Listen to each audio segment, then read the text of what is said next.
Why, hello, everyone. Welcome to Kiki and Kibitz. It's me, Mary, and I'm here on this late, wacky Wednesday night to finally bring you my Love After Lockup recap. We are on season 6, episode 1, Throuple Trouble. First of all, why is this episode called Throuple Trouble? None of these couples are a throuple. If you actually want to see a throuple, go watch 90 Day Fiance. Another Matt Sharp show, by the way. They actually have a throuple, okay? Amani, Matt, and Annie. Annie's from Mexico. Amani and Matt are a married couple from San Diego. And their storyline is they're divorcing. So one of them could apply for the K1 visa and bring Annie from Mexico to incorporate into their family. One big happy blended family that I mentioned, they all have kids. Yeah. So if you want to see a throuple, go watch this season of 90 Day Fiance. None of these couples here are throuples. So don't understand the title of the episode. And if I was going to give this season premiere of season 6 of Love After Lockup a grade, I would give it a solid C plus because there are way too many recycled storylines. I am experiencing serious deja vu, and these guys, boy. But let's get into it, okay? Let's get into it. So first, we are introduced to Ashley and Julius.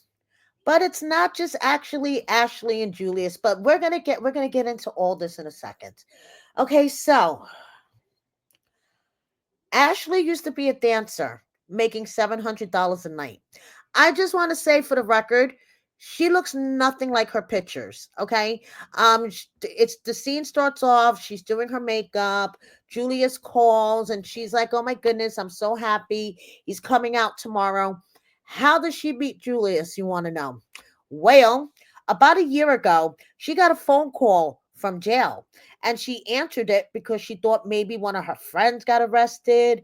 And it turned out to be Julius, and he had the wrong number. Instead of saying, "Okay, bye," no, she continued conversating with him, told him, "No, it's okay, you can call me." A year later, and a tattoo on her chest later. Check this out, guys. She has his name tattooed on her chest, but she's never met him in person. Okay? Now, this tattoo has caused problems. She posted on social media this tattoo and she got a DM from someone that said, "Why do you got my man's name tattooed on you?"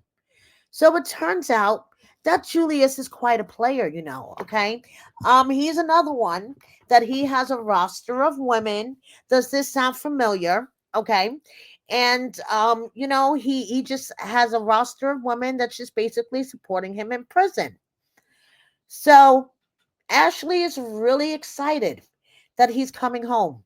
And now he's like, "Yeah, babe, I don't know if, I'm going to be able to squeeze you in tomorrow because I got to hang out with the moms and hang out with the family and blah, blah, blah, blah, blah." And she's like, "Hold up. I've been waiting a year to see this motherfucker. And now it's the day before he's about to be released. And he's making like 100 excuses. Like, why can't he see me when he's about to go to bed at night? Like, what's up with this?" But she's going to ignore the major red flag that is smacking her in the face, and she's going to keep her head in the clouds and do. "I love this man. I love my man. He's coming out of jail." Well, you know who else loves your man? This chick Alexis. Okay, so here we go. Another recycled storyline. A dude who has a roster of women taking care of him in prison has two women waiting for him on the outside. Does that sound familiar to you? Kate, Kaylee, and Hunter from last season of Love During. I just want to make sure that I'm not hallucinating. It's not all this weed that I'm smoking. So we get to meet Alexis. Okay.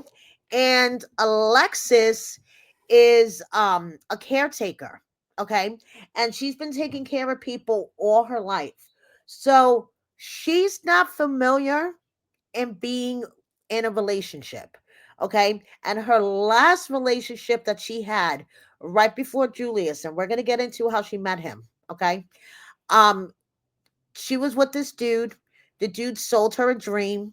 She believed it because she was naive. He wanted, her, the family, the whole thing. Then when she got pregnant, he was like, no, this is not what I want. And she miscarried. So I'm sure that she is carrying the trauma of this miscarriage into her relationship with Julius. Now, she met Julius because his friends were sliding into her DMs. My man wants to talk to you. She knows Julius's sister. Asked her, what do you think? And the sister was like, yeah, go for it. Okay. So she feels like Julius was sent to her from God, and this is her man. So now we have both of these women prepping to see Julius. Okay. And yeah, I'm sitting there going, am I having a deja vu spell? Like, did we just go through this last season? But now I have a spoiler for you guys. Okay. So if you don't want the spoiler, stick your fingers in your ears or fast forward for about a minute. Okay. So Julius made his choice. Let's just put it that way. There is a thread on Reddit, which I did a post on Instagram about, and I will cover in my next word on the street, which I'm planning on doing tomorrow. Basically, this chick hopped on Reddit and said that Julius basically is a dirty dog. Okay. She put up a bunch of messages, which I will share with you guys in my word on the street, that where Julius is making fun of Alexis, saying that Alexis is not his type body wise and blah, blah, blah, blah, blah. But guess what? Alexis is pregnant.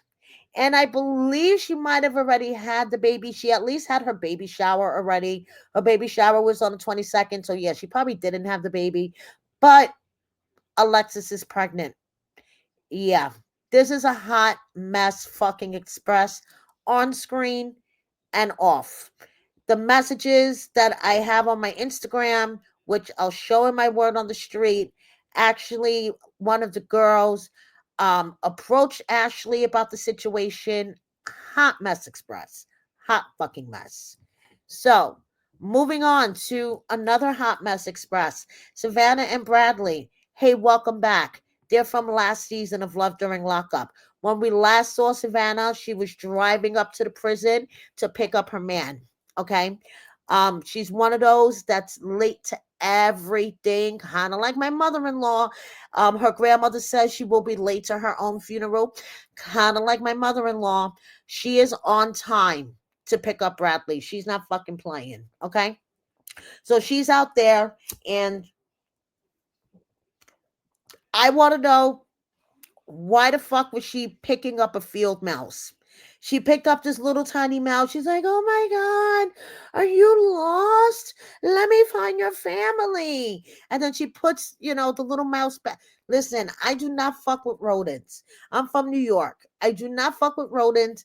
If you see the rats that run around on the street, you get where I'm coming from. So seeing her touch that little field mouse, I was like yelling at the TV, like, Savannah, what the fuck are you doing? So anyway, Bradley finally comes out and she shows him her tattoo. Okay. He is so happy to be out. Everything feels like surreal to him. And he says, being able to hug somebody feels so great right now. Now, I just want to preface this by saying, I don't know if this is just Savannah's quirky personality. Maybe this is her dark sense of humor, or she's just really a wackadoodle in this sense. Because then she just turned to him and she was like, are you sure you want to keep hugging me? Do you want to keep hugging me? Are you sure you want to keep hugging me? Are you sure I'm not grossing you out right now? Are you sure you don't hate me? I'm like, girl, what the fuck is up with that? And then she did it again when they were talking about having sex, because now suddenly she doesn't want to have sex until marriage. And he's like, yo, We never discussed this, okay? And she's like, well, maybe I'll just take out my birth control. Maybe we'll just have a baby. Maybe this, maybe this. I'm like, girl, slow the fuck down. And hasn't even been like 30 minutes. Let him get off of prison property. Like, geez. So, like I said, I don't know if this is just her quirky personality, uh, her being sarcastic, or she's just really a wackadoodle. It's only episode 1. We shall see her dynamic with Bradley. But this is another spoiler. So stick your fingers in your ears. It looks like her and Bradley are already over. Okay? I am working on getting the real tea for you guys. Maybe an interview. You never know. But it seems like to me, they're already over. Now, moving on. I'm not even going to attempt to pronounce these names because you guys know that I could stumble over names that are relatively simple. So I'm just going to call them Q and D. Okay? So this is another one that I'm just like, oh my goodness, like so 6 children from 3 different baby mamas. 2 of the baby mamas are cool. The other baby mama is not that cool. Okay? Now, Q, they they first got together in high school. Okay, this is how they met. They got together in high school. He was her first real relationship. Okay, then he started, his path down to lawfulness and prison. Okay, at about the age of 17. During that time, him and D and Q have broken up, and I'm sorry. See, I'm getting myself confused. They weren't broken up because D cheated on Q with this chick, J, okay? Jawala. So Jawala is the baby mama, and Jawala does not have respect for Q and D's relationship. As you can see by these messages that she posts on social media. Not missing my baby's father. Free 32. Man can't wait to hug my boy. Happy Valentine's Day. And there is a post here with eggplants. And whenever there's an eggplant in the post, you know that it's not going to be appropriate. So, yeah. So she has no boundaries. She doesn't give a shit. This is her baby daddy. If she needs to dangle her kids over his head, she will.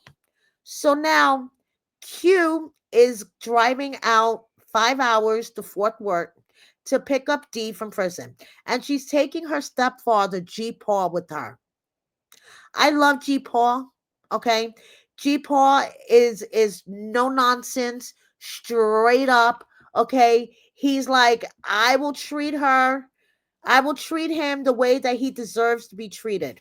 Now, G. Paul and Dee's family go way back. Okay. He knows his parents. And as a matter of fact, Q and Dee's sister, this chick, do not get along.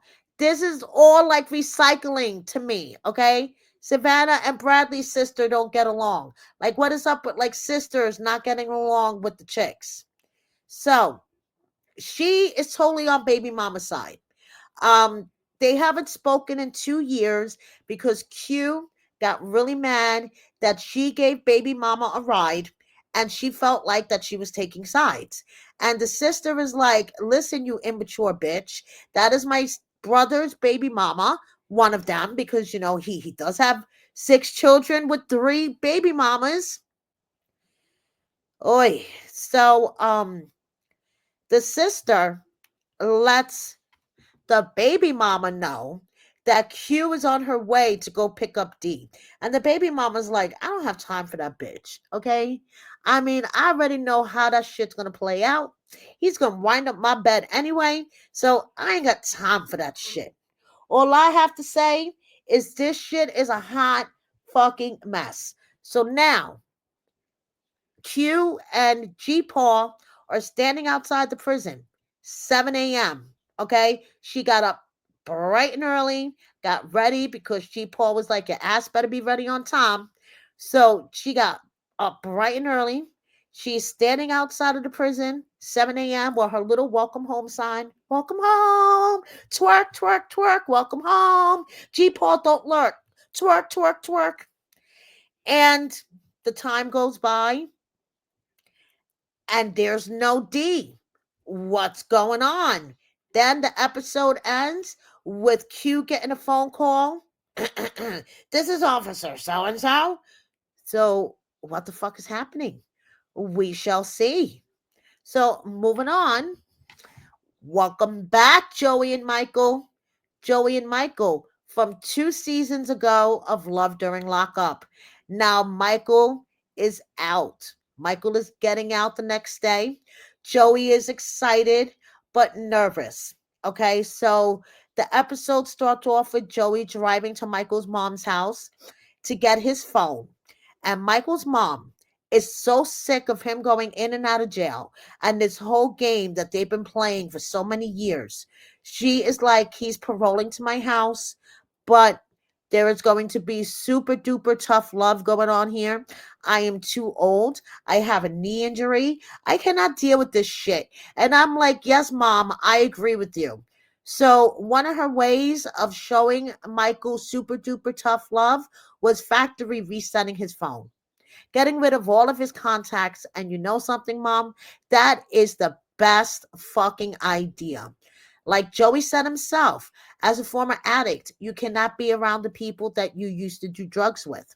But now the problem is, the last time Joey and Michael were together in person, they both were not clean. Okay. So, one, there's the risk that Joey will fall off the wagon. Okay.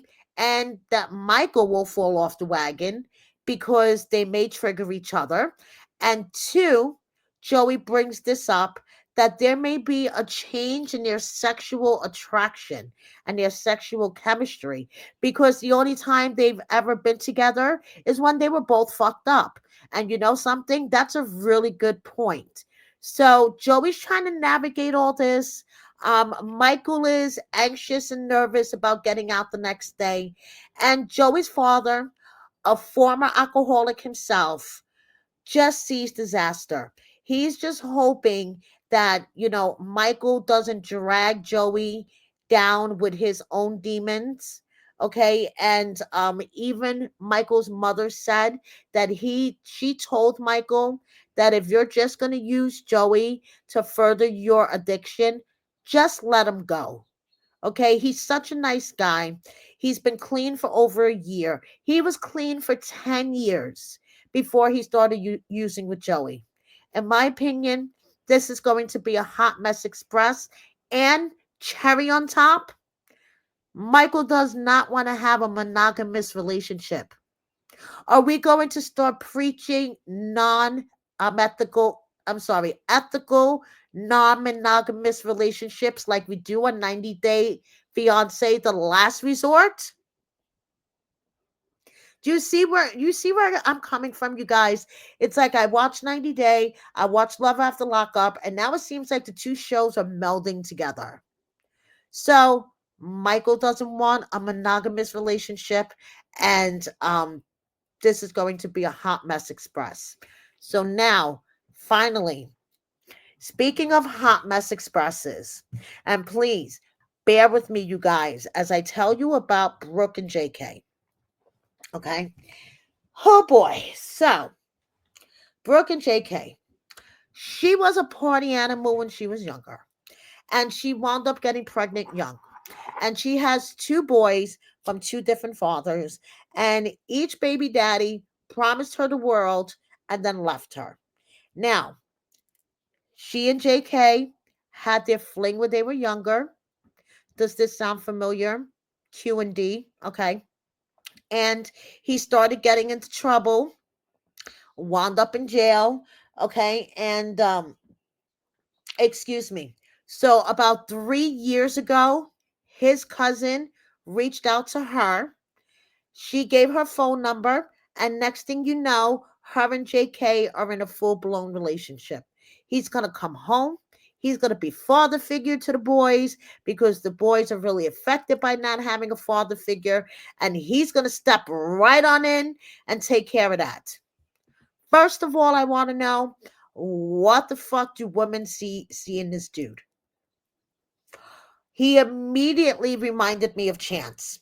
From the minute he opened up his mouth, okay, immediately reminded me of Chance. I don't know why. This is only episode 1. But please, guys, bear with me. So, this dude's not very loyal, okay? And Brooke doesn't trust him, and Brooke has anger management issues. So first, let's talk about Bonnie. Bonnie is his good friend, okay? Brooke is not threatened by Bonnie at all because Bonnie's her roommate now. About a month ago, she needed, to get out of her place. She needed somewhere to go. And before you know it, her and Brooke are roommates. She is JK's BFF, okay? JK confides in her, tells her everything, and she has no romantic feelings for him. Brooke does not consider her a threat at all. But this chick, Alex, Brooke definitely considers a threat. Okay, so now please follow me on this. So at one point, JK and Brooke broke up, and JK started talking to Alex, who also used to be friends and roommates with Bonnie, his BFF, who is now currently Brooke's roommate. Okay, so Bonnie, being the BFF that she is to JK, told him, because JK was starting to have suspicions about Alex and what she's doing. So, being the bestie that she is to JK, she told him, okay? And she recorded Alex confessing that she only had sex 4 times with the dude because she can't be with someone who lasts less than 38 seconds. So Bonnie, plays the little detective, rats out Alex. She said Alex left her kids with me one night so she could go fuck another dude. JK is her BFF. Okay, so while she says that she does tell Brooke most things, she doesn't tell her everything. That'll violate the bestie code. Yo, this guy, he is so sleazy, he could go right through my fingers, okay? And Brooke, I don't see this ending well. Okay, she seems like the type that she's very scrappy, anger management issues. When they were talking about Alex, Bonnie was like, what would you do if she was to show up at his release? And Brooke was like, I'm gonna put hands on the bitch. Kind of reminds me of me, get riled up and anger starts overtaking. But this is going to be a hot mess fucking express. So that's basically it for episode 1 of season 6 of Love After Lockup. And as you see, there is not one throuple here. So I don't know why the episode is called Throuple Trouble. Okay. And that is basically it. Thank you so much for watching me, everyone. Please subscribe if you don't already. Double check that you are subscribed because YouTube likes to fucking play games and unsubscribe you, and then you won't realize for like 6 months. Please share my video with a friend or 10. Look out for my word on the street, which I will upload sometime tomorrow. I'm just playing catch up from my little vacay that I was on last week. So please be patient. Word on the street will be fire. And please consider joining my membership. Thank you so much. Good night, everyone.